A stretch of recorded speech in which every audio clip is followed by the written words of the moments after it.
A woman watches as soldiers burn her baby alive. The government disparages an established ethnic and religious minority as a dangerous foreign influence. Families run for their lives with no place to go. While there are clear differences between the current experience of the Rohingya people and that of the Jews during the Holocaust, the reports and images emerging from Myanmar over the past month resonate with inescapable familiarity.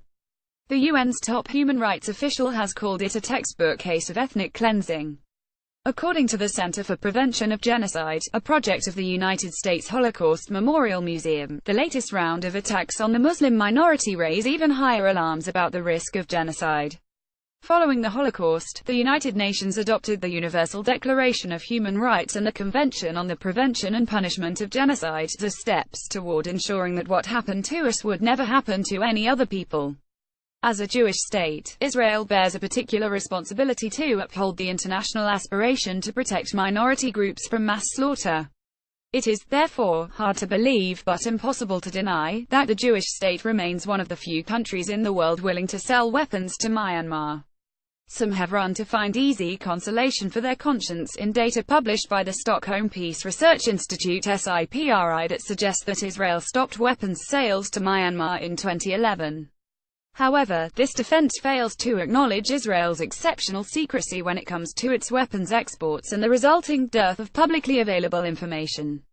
We do know that the Commander-in-Chief of Myanmar's Defense Services, Senior General Min Aung Hlaing, proudly publicized his visits to, and even his orders from, various Israeli weapons manufacturers in September 2015. This was just 4 months after a report by the USHMM stated, "We left Burma deeply concerned that so many preconditions for genocide are already in place." And in August 2016, an Israeli company proudly published on its website, Israeli Cornish are now in service in Myanmar's Special Operations Task Force, accompanied by pictures of its staff training Burmese forces in the use of this specialized weapon. Despite these publicly available proofs of continued Israeli exports, Israel oddly clings to its policy of silence. The Supreme Court even placed a gag order on a recent petition to order the cessation of all export licenses to Myanmar. That is why each of us, in our respective countries, recently organized hundreds of our colleagues to write a letter calling on Israel to cease this practice. The letter from American rabbis also demanded an end to the remaining military training exercises that the U.S. continues to conduct with Myanmar. Israel's arms support of Myanmar is greatly exaggerated. Abraham Winner, October 16, 2017. At first glance, we make quite an odd couple to be partnering on this issue. One of us is a male Orthodox rabbi living in Efrat. The other is a female conservative rabbi who directs an organization opposed to settlement growth. And yet, we agree that the call of never again obligates us to insist that our own countries refuse to be complicit in the violence against the Rohingya people. In Israel as well, this is an issue which transcends political lines.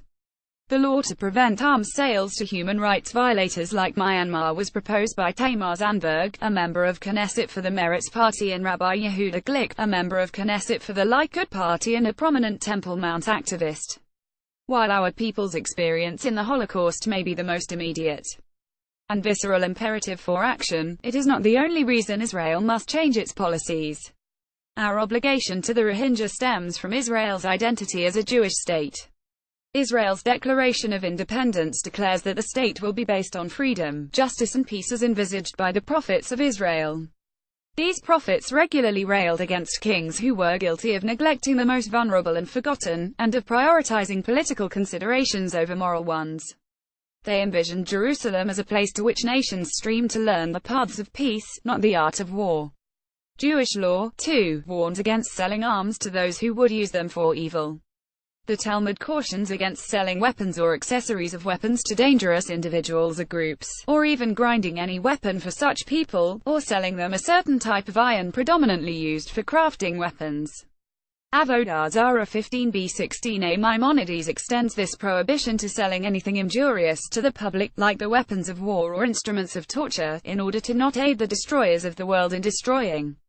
Commentary on Mishnah, Avodah Zarah 17. Some later commentators granted permission for Jews to sell weapons to the governments under which they live, and upon which they depend for protection. In the modern era, legal thinkers have made allowances for Israel to sell weapons when it is in the national interest, and some will argue that Israel needs all the friends it can get. But what argument of self-interest can possibly be weighty enough to justify supporting the Burmese military, which already has a long and horrific record of committing ethnic cleansing against the Rohingya? Even the most insignificant support for the Burmese military grants legitimacy to their horrific campaign of ethnic cleansing. The US should follow the example of the UK, which last month suspended all partnerships with the Burmese military. Meanwhile, both Burmese generals and an Israeli company have attested to Israel's continued sale of lethal weapons. What argument of self-interest can we possibly accept that puts Israel in the moral company of China, India, and Russia, against the policies of the rest of the Western world? Israeli weapons are being used to ethnically cleanse the Rohingya. This must stop. Matthew Jinden, September 26, 2017. Following the biblical exodus from Egypt, God commands the Israelites to care for the most vulnerable members of our own communities, both Jewish and not, and even prohibits hatred toward the Egyptians themselves. Our own suffering does not become an excuse to look inward and care only for our immediate needs. Rather, our history of suffering instills in us the obligation to prevent the suffering of others. By standing with the Rohingya people and ending arms sales to Myanmar, Israel has the opportunity to fulfill this obligation, and to live out the promise of never again.